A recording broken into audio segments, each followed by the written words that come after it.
Hello, everybody, and welcome to the Blonde Blitz episode 7. I cannot believe we're on episode 7, Nikki. This is crazy. I'm your co-host, Deb Whitkus, and joining me, as always, the Queen of New York, Nikki Gist. Hi, Deb. Long time no see. I know. I missed last week. I was doing some traveling, had some business, but I'm back. We're prepped. We're ready to go.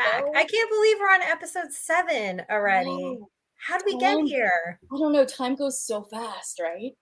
No, it really is flying. When you live your life in football mode and covering teams mode, your week is like, okay, it's Sunday's work, Monday's work, Tuesday's like prepping, Wednesday's your show, your podcast, Thursday night football. So yeah, here we are, week 7. But I have to tell you guys, we teased a lot of stuff that was going on this past weekend for us, right? Mm-hmm. And Deb and I had a very fun weekend together. We had a very cool photo shoot. It was awesome. It was really fun. We, got to do some co-host bonding, and our producer Dan was there too. And I had a great photographer. He used to work with me at Playboy, and we had a great time. We got some great shots of us. Oh my God, I'm so excited to see them when they're done. But you know what the best part? I'm gonna have to just pump Deb up a little bit here. Like, she walks into my house and it was like my sister from another mother. It was just like, I've known you my whole life. Sometimes, and I've met other podcasters in person, and sometimes they're just so different, right? They're just not at all what you thought you would get. But Deb comes as advertised. Everybody was picking her brain, and she was so gracious and just so fun. And Cannoli came. Yes, Cannoli's downstairs. He won't be making an appearance on this show, but maybe next week. Well, we had a great time. We'll get into our teams, but before we do that, just a reminder, everybody, that the Blonde Blitz is brought to you by Underdog. So go ahead over there, put in code BLONDE, obviously, and you will get some house money to play with. I think it's $100. So why not give it a shot? Deb, how are you feeling about your Eagles? So you left my house. Yes. And then all hell broke loose. Yeah, pretty much. I mean, we were having a pretty good game, and then everything just stopped. I mean, the Jets just stopped our offense. 3 turnovers from Hurts. I mean, it just can't happen. You know what I mean? Right. I don't think OC Brian Johnson is utilizing him or the offense in the way that he should be. I think the problem's that it's a mix. I think it's play calling. I think it's the play, and it's just bad decisions on the field. Just, right. I don't know. But, I mean, my biggest concern is, granted, it's only one loss. You know what I mean? It's one loss. Like, Deb, breathe. I mean, I'm being a little ridiculous. I get it. Breathe. But as I've said before, week 11 to week 15 is just the gnarliest part of the Eagles schedule. And if we just lost to the Jets, what are we going to do when we play Kansas City? When we play the Bills? We'll see. San Francisco, of course, even with Christian McCaffrey hurt, and so we'll see. But the thing is, when you start going undefeated, it's almost kind of like, do you want to just get that loss out of the way? Right. Or do you just want to keep going? I do think the Eagles, though, perk up when they lose, and I'll talk about this more later when we talk about the game. Mm-hmm. I think it happened last season, against the Commanders, and they perk up. They put in the work. That's the one thing good about the Eagles. They know they messed up, and they perk up, and I think we'll have a win this week. But we'll talk about that later. What did you think about your Giants game? Dear God, my God, there too. It was so bad. No, you know what? I got to give credit to the defense. And I say this all the time. It's like, why can't all units function properly? It's like when the defense has a great game, special teams, and the offense can't seem to get it together, and then vice versa. So, I thought, hey, Tyrod Taylor did what he could. That offensive line has been reshuffled for like the 6th, 7th time now. So, it's a little It's a little rough. We saw a glimpse of Jalen Hyatt, but really, Deb, it's that non-call at the end of the game. That was blatant pass interference. I hate when twice. They called it the twice. first time. They didn't call it the second time. I was screaming at the TV, and it's not even my team. Like, I was screaming for you.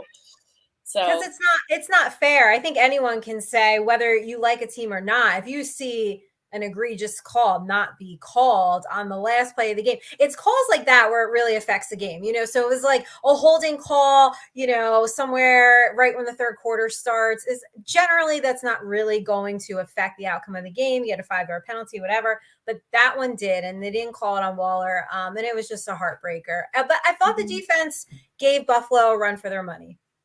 Absolutely. Yeah, no, I mean, I absolutely agree with you. And it was such a tight game. And you're right. It was that last call that cost you guys the game. So, Anyway, we've got going completely polar opposites. We've got a great show for you guys tonight. We do. We do.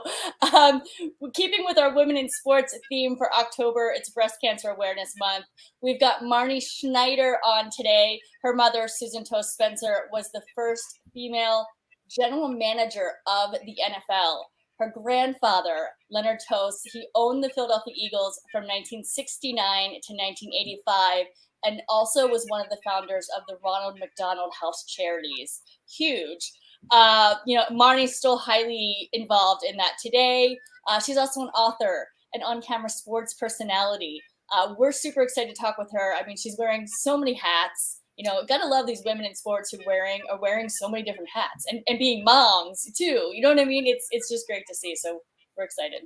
Yeah, we're very excited, super excited to have her on. And we've been bringing you guys some really great women who we look up to. And it's been a very fun month. I hope you guys are all enjoying it. But before we do that, should we do some starts and sits for week 7?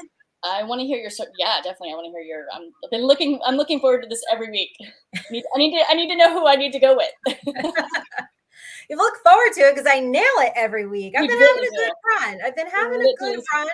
And that's why you're the queen of New York and the queen of fantasy. Yes.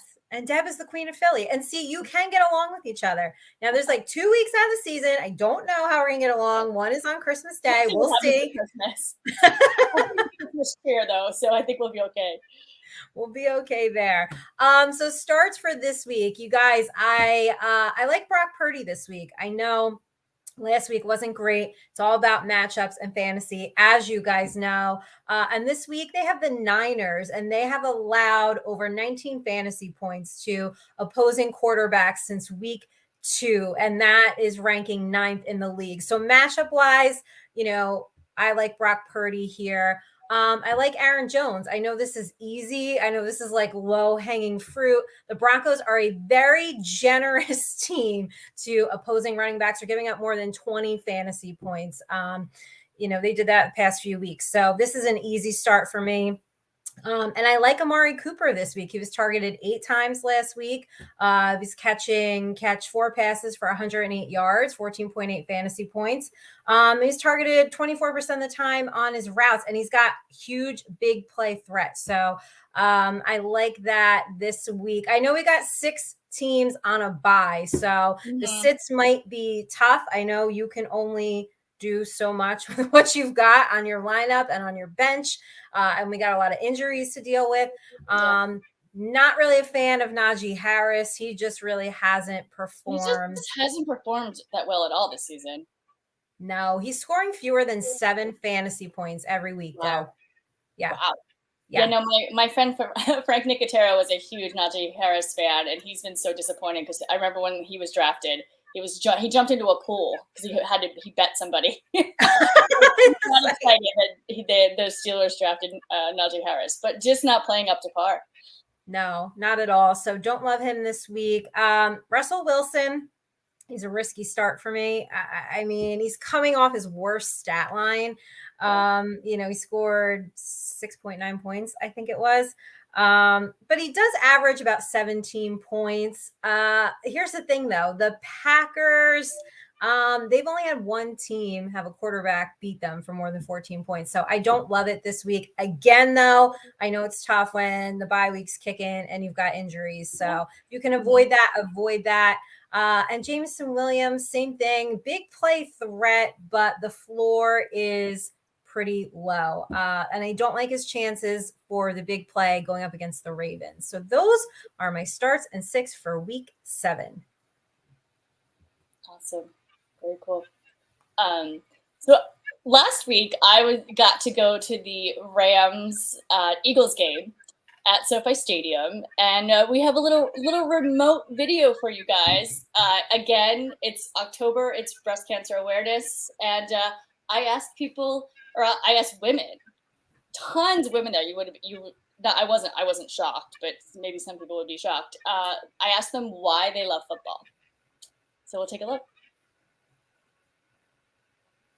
It is October, and we know what that means. It is Breast Cancer Awareness Month. The Blonde Blitz is here at SoFi Stadium in Los Angeles, and we're going to ask women why they love football. I love football because it's fun, it's exciting. It reminds me of my youth. I love the community aspect. I love competition. I love the camaraderie that comes along with it. Brings my whole family together. Because of the people. It's a great day to get together with your friends. It brings my family together. It brings all my friends together. Most exciting thing in the world. We're all family. Go Bears! It's fun. To me, it's a great way of mingling with people. And where else can you go in one spot and see so many attractive men? Come on, girls. She's got a point. She really has a point. I mean, some hot guys, we try not to do that. But we're sports reporters. We have to be professional at all times. Yes. But, yeah. Yes. Hey, sometimes you get a little look, and not that I get you by any means. Yeah, why not? That was a great video, though. I will say this. My team edited it, and I'm only saying that because we have the footage of all the Eagles fans, and I'm going to put something together for when the Eagles and the Giants play each other. So I can't wait to do that. I cannot wait to see that. I know what I filmed, so that'll be fun too. Well, I specifically included the Eagles in that video just for our next guest. Like I said before, her mother, Susan Tell Spencer, was the first female general manager of the NFL for the Eagles. Her grandfather was the former owner of the Eagles. She's an author of football-themed books, also does a bunch of charity work, and is a sports media personality. Everybody, let's give a big Blonde Blitz welcome to Marnie Schneider. Hey! Hi, Marnie. Hi, guys. How are you? I'm good. How are you? We're excited to have you on. Thanks for coming. Well, thank you for having me. I'm excited to be part of the Blonde Blitz. I mean, wow. That's great. I love it. You're our first guest who's had blonde hair, I think, yes. Right? Yep. Amazing. Jen Welter wanted to go blonde for it, but she's like, yeah, no, I'll be the brunette blonde. All right. Well, good. Well, Jen looks great as a brunette, so I'm glad she decided to stay that way. But I'll stick with the blonde. Awesome. Well, Marnie, my first question, and I have a little bit of a follow-up to it. What was it like growing up in such a football family? And here's my follow-up thing, because when we first met each other, we were first talking on the phone, and you didn't really know who I was. And I was like, you know what? My dad played MLB. He played for, the minors from MLB for the Phillies. So I basically grew up at the vet. And then I met you, and I was like, she really did grow up at the vet. So I kind of was like, yeah, I always say that, I basically grew up in a stadium. I basically grew up at the vet. And I was like, no, Marnie actually really did grow up at the vet. So what was it like, being such a part of a football family and growing up in that? Well, I was really fortunate that I had the opportunity to spend a lot of time around really disciplined and dedicated people. My mother certainly being at the top of the list. And of course, I love going to Veterans Stadium. Very excited. The Phillies are potentially going to, have some long October baseball headed their way. Yeah, so we'll see. I was there last night. Yeah, I know, that's so fun. So it was really great. I had the opportunity at the time. Veteran Stadium hosted not only a professional football team but also a baseball team. So during the off season and during kind of the dog days of summer when there was nobody on the football side, I was and I'm an only child and my mother was working, so I would leave her office and wander around to the Philadelphia Phillies side, and they were very nice to me and would give me a hot dog, and usually there was a place to sit. So I enjoyed watching a lot of Phillies baseball back in the 80s. And that was always fun. So I think growing up at the Vet was really a special place for me, and also an opportunity to learn about sports. And I really think sports are the universal language. And so getting a chance to speak a little bit of football and a little bit of baseball and certainly some basketball and hockey definitely helped me throughout, my career, and having a way to interact with people. Yeah. So Marnie, I want to know, what was it like, watching your mother work and growing up and watching her? So she's, first female general manager of the NFL, legal counsel, VP of the Eagles, as a woman, and watching your mom do that. What was that like? Well, I think like any child, you want your mother's attention. And sometimes it was frustrating because she was very busy, but I was always very proud of my mom and how she was so dedicated to what she was doing. And she really wanted to make a difference, and she really wanted to bring people along for the ride. So I think that traditionally the Eagles have always been a very female friendly environment. And that is definitely because of my mother being there. My mom was put in the highest position of all of professional sports as GM. And I think that my grandfather looked around and said, well, she's the most qualified for the job. I want her to do it. And my mom also had a law degree, so that certainly helped too. So I think that getting an opportunity to see my mom and the time that she spent there and worked so hard definitely made me realize, I didn't want to ever disappoint her because I knew how hard she was working. And I also was able to enjoy a lot of the fun things that she did, and we're very close, and she wanted me to be part of everything that she did. So it was great. And my mom was an incredible entrepreneur, but also an incredible businesswoman. And it's inspiring, right? To watch your mom do that. I'm sure it's been incredibly inspiring for you in your career. Definitely. My mom is somebody that I am so thankful for. It's a little bittersweet at times because my mom was diagnosed with dementia a few years ago. So she's not able to really communicate the way that I would want her to, but she's, she lives with me. And so I live with her. I think I live with her. She's still the boss. I live with her. So I live with her. And so I live with my mother, and I'm so proud of that. There's no shame in that game. And so my mom is wonderful and amazing, and everything she does, she handles it elegantly and beautifully and with a lot of grace. Doesn't matter how old you are, mom is always the boss, right? Absolutely. Marnie, is there any special moment, just stories, any story that you can tell us, where you were looking up to your mom, she was working, and, something that really inspired you, that like one of those special moments where you were like, this is my mom, type situation? I think that it was just really that everybody wanted to hang out with my mom, and I wanted her to chaperone our school dances, and I wanted her to be part of it. Whereas most teenagers are usually like, keep my mother away, keep my parents away. And I wanted her to be involved in everything. And I think also just that in high school, my friends really always loved being around my mom, going to games. Obviously that was fun, but I think part of it was just the idea that we were going to have some fun times with my mom after the game, and be in an environment that was so special. And my mom treated everybody so well and made sure that everybody felt valued and part of the whole team and included.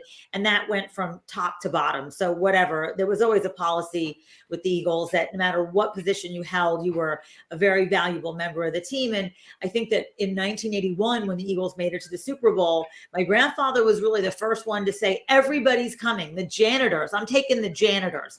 I don't know when we're going to get back here again. So everybody's coming. The janitors are coming, obviously front office people, but everybody's coming. coming. We're going to have a great time. And I was quite young, but they were trading Super Bowl tickets for hotel rooms because they didn't have enough rooms for everybody to stay, but they found a way to get everybody there and to make it happen. And of course the game did not go as planned, but you know, the Raiders, they're a little dirty. So I don't know. I'm not sure it was exactly like you were saying in the beginning, Nikki, but like play calls at the end of the game and sometimes just let the guys play, you know, just a little too nitpicky.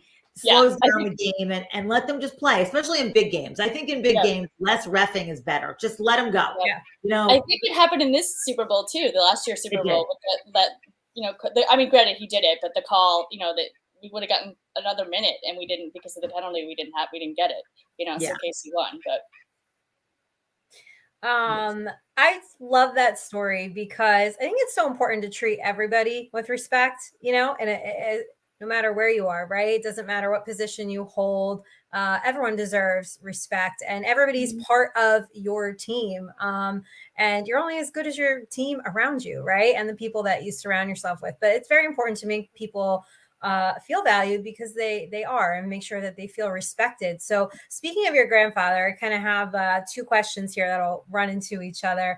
So, you know, owning the Eagles from 1969, 1965, seeing your grandfather work, what was that like? And what did he instill in you? What did you take away from watching him? Well, my grandfather was a very colorful person, incredibly generous, incredibly caring, incredibly empathetic, but like all humans, he was definitely flawed and had some issues with drinking and so forth. But I think that what my grandfather did was that he was relatable. And what I think it was so special about my grandfather is that despite the fact that he might have had things going on in his life, he was definitely somebody that everybody could connect with. He could sit at the bar at the local dive bar and people would be like, wow, we have a lot in common. And he would say the same thing and he would make everybody feel good, buy everybody a drink and let everyone know that, you know, they were doing the right thing, whatever it was. So I think that my grandfather, despite being a successful businessman, was a very relatable character. And mostly because he just wanted everybody around him to have a good time. That was something that was so important to him. The things didn't really matter to him, but he wanted everybody to know that they were going to have a great time, whatever it was. If it was something involving my grandfather, it was going to be top notch, first class, world class, MVP, whatever it was, you know, Dom Perignon, caviar, all of those things. And so that people would remember it because he knew that creating memories are really what our life is about. That's the fabric that we weave are our memories, and the things, they dissipate, they go away, but the memories are what we can tell stories and talk about and share with other people. And that really do create a culture of who we are and our values. And speaking of memories, you talked a little bit about the 1981 Super Bowl that the Eagles lost to, but the Eagles did win a Super Bowl in 2017. I know you were there. Yes. How did you feel? Just because you were talking about family and everything, and I'm going to cry. I actually cried when I wrote this question.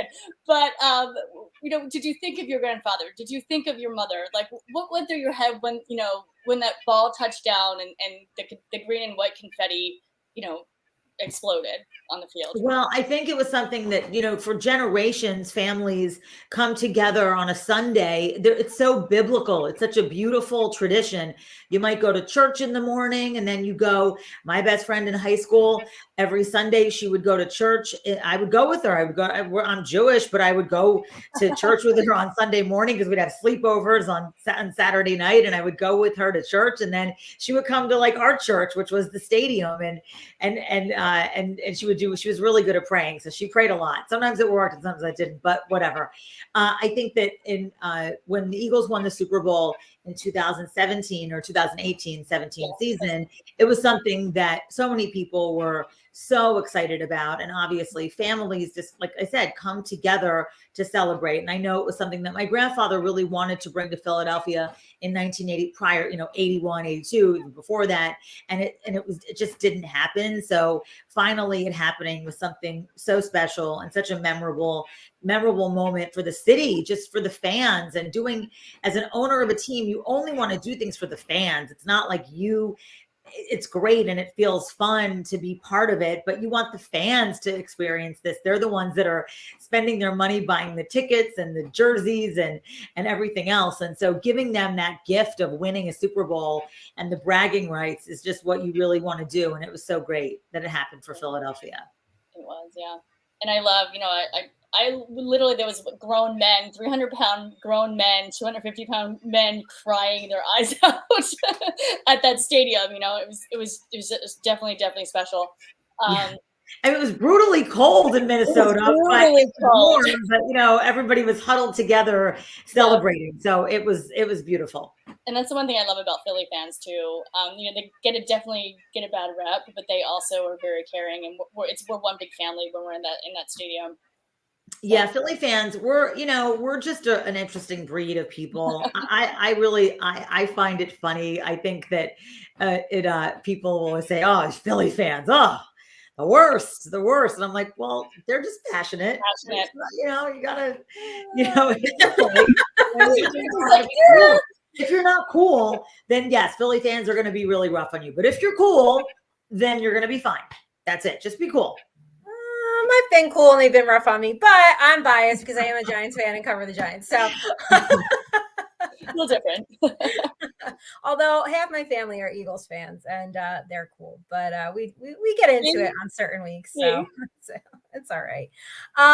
But speaking of your grandfather, he was one of the founders of the Ronald McDonald House in Philly. Can you tell us how that came to be and how it's evolved, what they stand for, and what your current involvement is?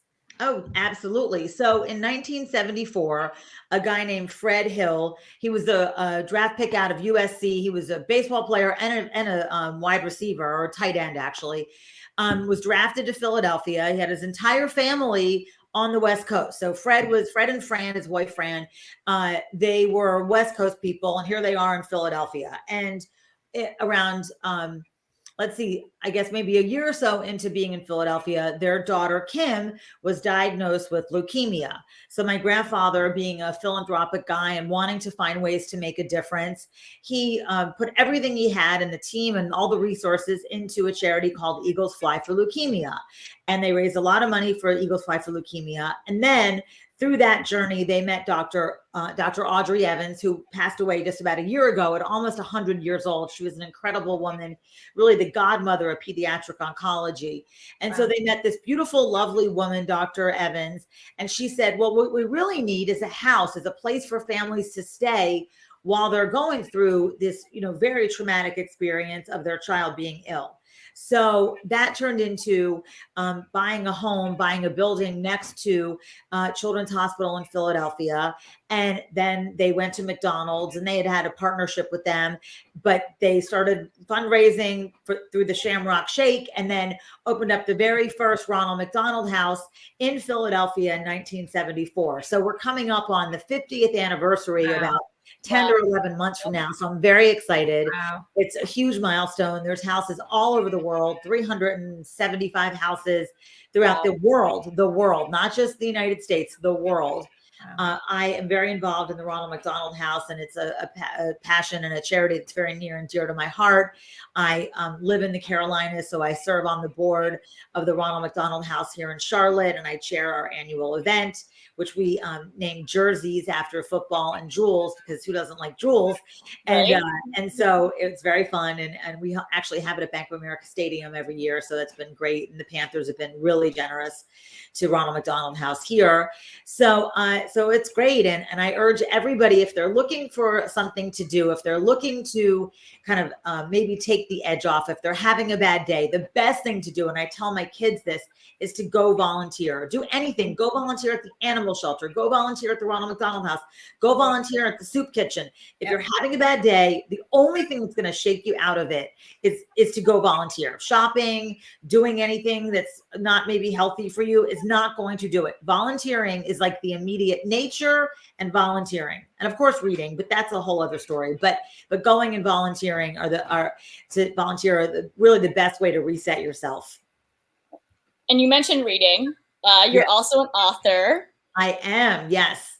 So about when I was traveling with my mom and we would be on these long plane rides back from wherever it was, there wasn't a lot to do. And now, although last night I was on an airplane and there was no Wi-Fi and I have a new cell phone, so none of my music was downloaded. So for 2.5 hours, I was sitting there and I was like, oh my gosh, what am I doing? Weird. Because I didn't have a book.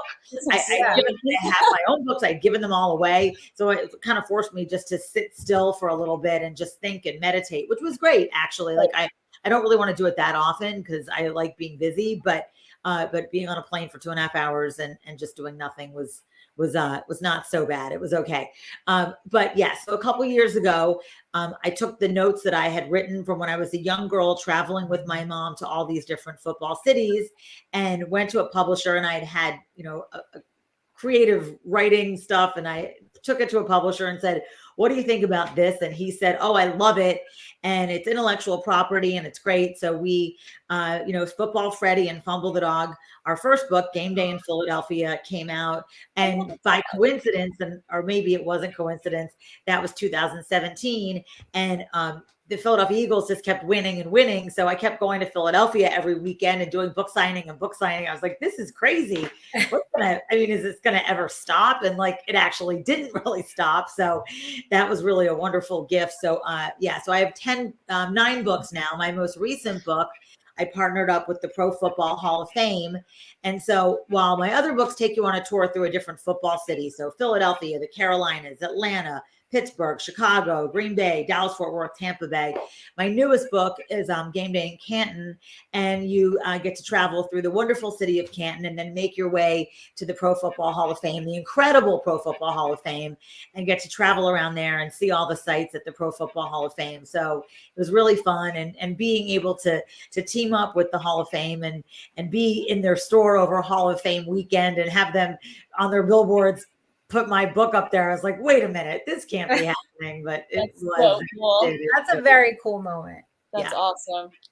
Yes, thank you. It's really special. Yes. Oh, absolutely. Well, we're just going to keep adding to Marnie's resume here because she also does public speaking, an on-camera sports personality for Commander's Justice on YouTube. Can you tell us about that show? I would, yes. So NFL Alumni Media, they have they're doing their own thing right now where they're bringing people from the NFL, retired players, personalities to do shows for them. I'm currently developing a show for them as well of, female lifestyle stuff, not sports really, just more lifestyle, family friendly kind of things, cooking and traveling and clothes and stuff like that. But Commander's Justice was created by Ken Harvey, NFL legend Ken Harvey, who played for the Washington Redskins, now the Commanders.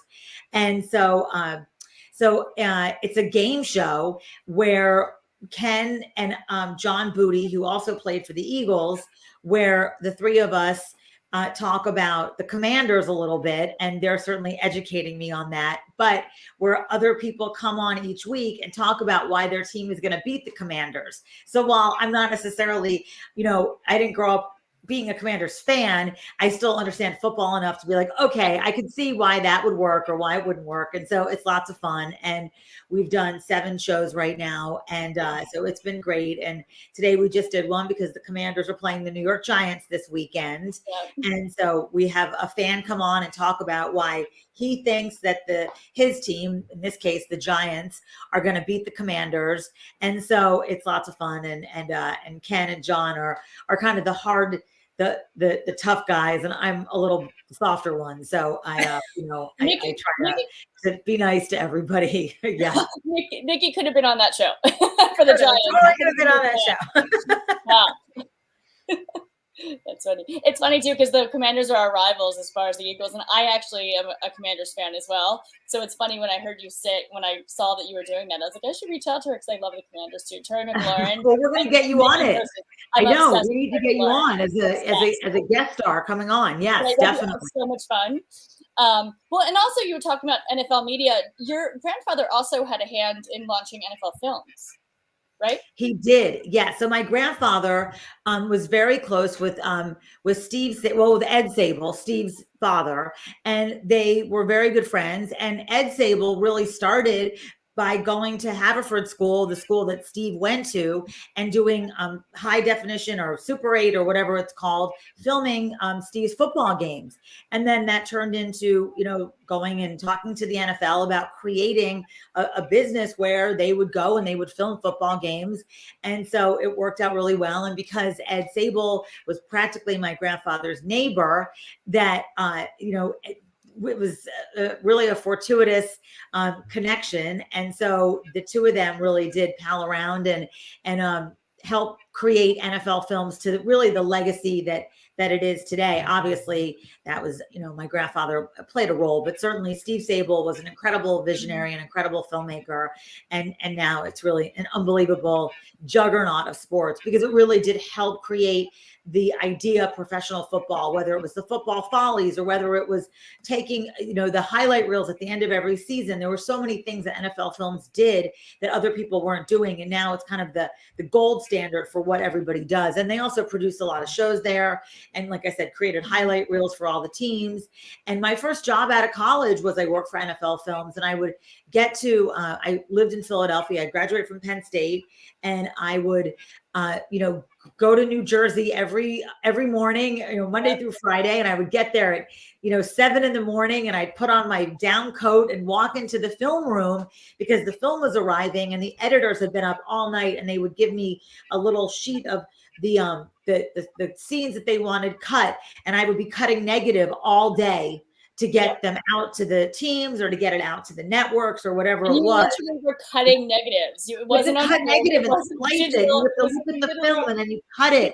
And I was so worried. I was like, what if I make a mistake? This is like, it was so scary. It's like being a surgeon because here you are taking precious footage of the NFL, of players and games and everything, things that, if you ever go to NFL Films, just their library is incredible. And it's in refrigerated rooms, and it's room controlled so that, because it's such an archive and there's so much history there. So yeah, I would be cutting negative in my down jacket and little white gloves, trying to slice it all together and hope that I got the right cuts.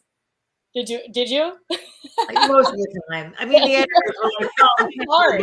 It's harder than it seems. But, I was trying to fit in. I just wanted to do a good job. But it's actually harder sometimes when you're somebody's kid or somebody's grandkid, because you don't want to be that kind of loser that like they just had to hire because of so-and-so. So I was always trying to overdo myself and do well rather than being kind of the creep that they had to bring in. Oh no, that wasn't the case. And I love that they're still in South Jersey too, by the way. Just a side note there. I'm literally like a couple miles away. They moved a couple times, but Mount Laurel is the home of NFL Films. Yep. Yeah, not in New York, not in LA, right in South Jersey. Anyway. Yeah. Jersey. Well, before we get to game picks, my last question is, are we going to get a New York Giants book? Yes, definitely. Yeah. The plan is to do all the teams. So we're slowly making our way through all the teams. So right now I'm working with Letha Atwater, Steve Atwater's wife from the Denver Broncos. And we're working on Game Day in Denver. And that's something that I'm really proud of because in each book, with the exception of Philadelphia, Freddie has a tour guide to show her around the city. So not every book where there's something kind of going on. But like, for example, in Game Day in Pittsburgh, Freddie's tour guide is a young man named Hugh. Hugh is autistic. So I was able to highlight and celebrate the fact that while Hugh might be autistic, he's still the best person to show you around Pittsburgh. So we were able to do that. In Game Day in Tampa Bay, for example, Freddie's tour guide is a young man named Frederico. He's a real person. He was at the Ronald McDonald House for years. He is Brazilian. And so it was really neat to have Freddie and Fred, travel around through the city of Tampa Bay and talk, share their love of sports and so forth. So in Game Day in Denver, Letha Atwater is she is a therapist, a child psychologist. And so some of the things that we're going to gently touch on are some mental health awareness things and remind kids that, you know, some of the great things they can do to maybe help themselves by reading and eating healthy and playing, but that also it's okay if they're sometimes having some struggles, and rather than just brushing it off or not talking about it, we want people to talk about it. And the best thing to maybe do is to talk about it through sports, or to reach out to somebody who is in the sports world, because we all have bad days, and that's just normal. And if you didn't have a bad day, that would be abnormal. So having a bad day, having unsure feelings of yourself, feeling kind of a little out of sorts, sometimes being sad, those are all things that are really normal. And we can normalize those by getting kids to talk about it, and by maybe getting kids just to eat a little bit healthier and do a little bit more exercise and to read. Those are some things that could be really helpful for families and communities that might just be needing a little extra boost. So I'm very excited about that, to work on that. I think so that'll be coming out before next season. And then also I'm working with Julie Green, Trent Green's wife, from the Kansas City Chiefs. Yeah. Oh, that's awesome. I love that. And that's a great message, especially for kids, right? It's okay to not be okay. And I think sometimes social media plays a big hand in that, especially for kids and you know, what they see, and Right. that can affect your mental health. And yes, it's okay to not be okay. And hopefully we can help get the message out that there are resources out there for anyone who might be struggling. So I love that. We appreciate all the work that you're doing. So inspiring. Marnie. It really is. It really is. Yes. Well, thank you. Shall we talk some football and our picks for this weekend? Yes. Let's do it. Well, thank you. I'm very fortunate that I have a good platform. Absolutely. I think is she yes, yes, I will be right back. I have to go grab the charger. Oh, okay. Got it. Okay. Got it. Well, this is what happens when you go live, folks. Yep. This is what happens when you go live. Shall we start with the Jaguars and the Saints for Thursday night football this week? Nikki, what are your thoughts? Yes. So, Jags defense and run game, that's actually what's been helping them have some success. You would think it would be their passing game, but not really. The Saints, though, are having a little bit of a hard time with their passing game. They're struggling to move the ball through the air, which I'm a little shocked with Derek Carr there. I think Trevor Lawrence is going to play. I think Etienne, I think he's going to stay hot. What is it? It's 1. Okay, that was 1.5. But either way, I've got it. Jacksonville 23, New Orleans 20. I'm looking at what I have. I'm similar to you as well. So here are my thoughts. Jaguars, they're 4-2. I don't think they're doing that bad. They're back on the road. Although they're not actually crossing the ocean this time. And they swept the Colts 37-20 last week. They had 2 games in London. Trevor Lawrence, he did tweak his knee last week. He's day-to-day right now. It's CJ Beathard. Is that how we say that? I didn't check that before going into this, but he's the backup who you might be playing if Lawrence can't go in. Wide receivers, Christian Kirk, Kevin Ridley. They've been doing well. For the Saints, Derek Carr, he threw for a season high last week. He had 353 yards and a touchdown, but he also threw an interception. So, and they lost to the Houston Texans. So. And Alvin Kamara only had 68 rushing yards. The Saints are favored by 1 point. I honestly think this game's going to come down to whether or not Lawrence plays. Yeah. I I'm debating this myself. I picked the Jags to win. Me personally, they've won their last 3 games. They aren't a fluke this season. They're definitely on. But no, now I'm second guessing that pick. So I'm just going to be completely honest. I think if Lawrence plays, I think the Jags are going to win it 21-19. And if he's out, I'm going to flip it and say the Saints are going to win 21-19. Okay. So wishy-washy. I'm a Pisces. Okay, you're a Pisces. I'll allow it. I really think that it's going to be all on Lawrence. If he plays, I think the Jags will take it. I think they'll have 4 wins. But if not, I think the Saints have it. So we'll wait, and hopefully they announce that 5 minutes before so I can change my pick. Yeah, right. Yeah, it's true. I'm a Pisces also, Deb. So us Pisces. Yes. I'm outnumbered here. I'm a Virgo. Well, that's our opposite sign. So I love Virgos. Yeah. Yeah. I'm all friends with Virgos. Marnie, what are your thoughts on the Jags Saints game Thursday night football this week? I think the Jags. I mean, of course, Coach Peterson. We love Coach Peterson. So, yes, he's like, ride or die coach. I love him. So I'm going to go Jags for sure. Awesome. Yep. What about Lions, Ravens, 1 p.m. on Sunday? Marnie, we'll get you first. I think the Lions. Jared Goff. I mean, I think that the Ravens are good, but I think that the Lions are on a mission to show everybody that they've got it together. And Jared Goff is great, and Dan Campbell's really, he's amazing. So I enjoy watching the Lions. Yep, I agree. Go ahead, Nick. So here's the thing. The Ravens they struggle to hold a lead, which is concerning, to me. But the Lions have been taking a hit a little bit with their run game.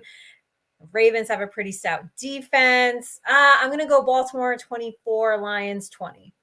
Wow. Okay. All right. I think the Lions are legit this season. They've won their last 4 games by 2 scores. Super happy for Goff. I was a Goff fan when he played for the Rams. He's also my cousin's favorite player. So the theme is family this week. So because you, Marty. Yeah, and also Goff got the NFC Offensive Player of the Week this week. It was the 5th in his career. He had 353 passing yards and 2 touchdowns in week 6. They beat the Bucs 20-6 last week. Amon-Ra St. Brown bounced back from an abdominal injury. He had 12 receptions for 124 yards and a touchdown. The Lions have lost running back David Montgomery, though, which might hurt them. He's got a rib injury, but Jamar Gibbs hopefully will step right in there and take up for the running back position. The Lions have a legit top run defense. And the Ravens like to run the football. So here we are. This might be the game of the weekend. I think so. Yeah. And Detroit, honestly, they haven't played a dual threat quarterback like Lamar Jackson yet this season. So right. I'm not quite sure we've seen, really what they can do. We'll see, we'll see just how good they are. Ravens are favored by 3. I'm not sure if I agree with that, but Ravens defense is good. They've got a great kicker in Justin Tucker, but I'm not sure that their offense will hold up against the Lions defense. I'm going to go Lions 21, Ravens 17. That was a lot. So what, Marnie, you went Lions, I went Lions, Nikki went Ravens. Okay. Going rogue. Going rogue. No, I mean, that's good. Okay, we have Chargers who are 2-3 and the Chiefs who are 5-1. Nikki, we'll start with you. Okay, so I think Pat Mahomes, hey, I really don't have you can't really have anything bad to say about Patrick Mahomes. However, I will say this, he's making a few more mistakes than we're used to. There's fewer pass plays. So I think actually the Chiefs are going to go run heavy against this Chargers defense. I think Isaiah Pacheco is going to have a fantastic game. And I do think it's going to be pretty close. I have Kansas City 27, Chargers 24. So Kansas City wins, but I don't have them covering. Okay. Marnie, what are your thoughts? I think it's going to be.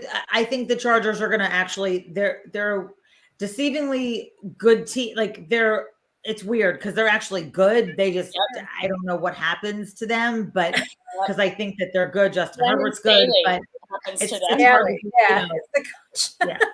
it's hard to beat the Chiefs. It's just hard to beat them. Yeah, it could be an upset. I'm not like hedging, but I don't think it will be. This could be an upset. It wouldn't surprise me, but it won't. But I don't think it will be. Chiefs. Well, and I cover the Chargers, so it was definitely a heartbreaking loss to Dallas. I honestly thought the offense was going to click more because Kellen Moore, he used to be Dallas OC, now with the Chargers, and and I also lost my pick on last week. I would have won the whole thing if the Chargers won. I would have won. But Marnie, like you were saying, the Chargers are good. They're just not showing it. And matter of fact, just a little stat here. All 3 losses for LA have been a combined of 8 points. So they're not losing by landslides. Right. So something has to turn in their favor at some point. The one thing that is in their favor is Austin Eckler's back, and I'm really excited about that. So watching him is just amazing. But I'm not sure things are going to turn in their favor for this particular game because they're playing in Kansas City. So I have learned to definitely not bet against Patrick Mahomes and Andy Reid. I've learned my lesson at this point. And like Nikki, like you said, KC is not looking as good as they have in the past. Mahomes is definitely making some mistakes here and there, but he's Patrick Mahomes, and he'll always come back. And they're still looking good. KC favored by 5.5. I agree. I have KC 28, Chargers 21. So, how about we'll move on? We'll move on to the Dolphins Eagles. Sunday night football. What a great game for Sunday night football too. Marnie, you first here. I think the Eagles are going to win. This is going to be a real challenging game for both teams. I like the Dolphins. I'm a big fan of theirs and what they've done. And I like everything about the Dolphins, but of course I'm not going to, go against the Eagles. So the Eagles are going to win. I did last week. It's a home game. They're in Eagle Green, Kelly Green jerseys are back. It's going to be a wild, electric environment. The Phillies potentially could be going to the World Series. It'd be shocking if they didn't pull it together and deliver a win. Okay. Nikki, what are your thoughts? Yeah, I think we finally get a good Sunday night football game. So I'm excited for that. Hey, fantasy wise, you guys, you got Hill and Waddle, you got Brown and Smith. I think they're gonna out-duel each other, right? Like, which duo is better here? I know Miami's offense seems unstoppable, but the Eagles can contain the run and limit the big plays. It really, really pains me to say it, but I think Philly wins it 27-24, so they win and cover. Awesome. Yeah, and I think this is going to be a great game. We've got 2 Super Bowl contenders here. I think Super Bowl is going to be between San Fran, Eagles, Dolphins, KC, and the Lions at this point. The Dolphins are coming to Philly. Like Marnie said, it's going to be electric in there with the Kelly Green jerseys. Also, the Phillies coming off, hopefully, heading to the World Series at that point. The Dolphins are they annihilated the Panthers. Sorry, Marnie, by more than 21 points last week. But they're playing. The Dolphins are playing great. They're I think they're averaging like 498.7 yards and 37 points per game. They're not showing any signs of slowing down. But as for the Eagles, the Jets defense shut down the Eagles offense last week. Like I said earlier in the show, I think they're going to bounce back. I think they learned from their mistakes, and I think the offense is really going to click this game. And what happened around this time last season with the Washington Commanders. They took away their undefeated status, and the Eagles, didn't lose again, really, except for the Super Bowl. But that. And also, it's right, just that game. It's going to be cold on Sunday night. Let's freeze from Dolphins. No. I'm joking. I love Dolphins. I love Dolphins. I'm going Eagles 25, Dolphins 23. Wow. I think it's going to be another nail biter. I mean, I'm kind of tired of the Eagle nail biter thing already, and we're only in week 7. So at least you still have a season left to look forward to. That's true. This is true. Very true. Well, finally, since we've got are we going to do the Commanders game? Yeah, let's do Commanders Giants, ladies. Whoever wants to go first. Go ahead, Deb. Why don't you kick it off? What do I think? Everyone knows I love the Commanders. They're looking good. McLaurin, obviously my favorite wide receiver in the league. Dotson, Robinson, Samuel. Hal's looking good. He hasn't convinced me yet that he's the franchise quarterback, but enough to save Riverboat Ron's job for right now. And I think he's the most steady quarterback that they've had in a while. The Commanders have definitely had a carousel of quarterbacks. Last week the Commanders beat the Atlanta Falcons 24-16. Sam Howell had a career high, 3 touchdowns. And the defense played great. They intercepted Desmond Ridder several times. We had an NFC Special Teams Player of the Week from the Commanders. Sorry, as far as the Giants, you guys just had a rough game. Dear Lord. Again. Waller. I think Waller will play good. I think Barkley's back. It's great to see him. He had a good game, but that's kind of where that ends. I think the Commanders have more weapons around them, and I think they're favored by 1.5, and I think the Commanders will take this game 21-13. Marnie, what do you think? It's going to be tough. I think the Commanders are probably going to win. I don't know. This is a Well, this is the thing, guys. It's a toss-up because you actually don't know what you're going to get with either team on any given week. You just don't know who's showing up, what unit of that team is showing up. The Commanders could have a great defensive showing, and the Giants could have a great offensive showing, and you just really don't know. But you know what I do know? The Giants own the Commanders. They are probably really, really, really mad from last week. I think the Giants defense is going to give Sam Howell a really hard time and give him probably not the best day that he's had. Giants are due for a win. I think it's really, really, really close. No ties. I hate ties. We hate ties. We hate ties. I can't stand it. We all hate them. I got the Giants winning 23-22. We are due for one, and I think it comes against the Commanders. I think that, you could be right. You're right. I hope so, please. I have to be right. I can't take it anymore. Maybe I'm just biased towards the Commanders. I think so. I think that might be it. No, I'm just kidding. I'm just trying to be hopeful. I'm trying to just rev up this fan base. Everybody's down in the dumps a little bit. So you got to have a little bit of. For your fan base, I hope the Giants do win because you guys need a win. For me, it can't keep coming on these podcasts. 5, right now. Yes, Deb. We're 1-5, Deb. Thank you so much for that. Love you too. Thank you. And we love you guys. And thank you so much for hanging out with us. That wraps up week 7, our 7th episode of the Blonde Blitz. Big thanks to Marnie for coming on, sharing her story. Marnie, where can everybody follow you or get in touch with you on social media? Well, thank you. They can go to GameDayInTheUSA.com to buy the books. Although if they want the Hall of Fame book, they have to go to the ProFootballHallOfFame.com to get that book.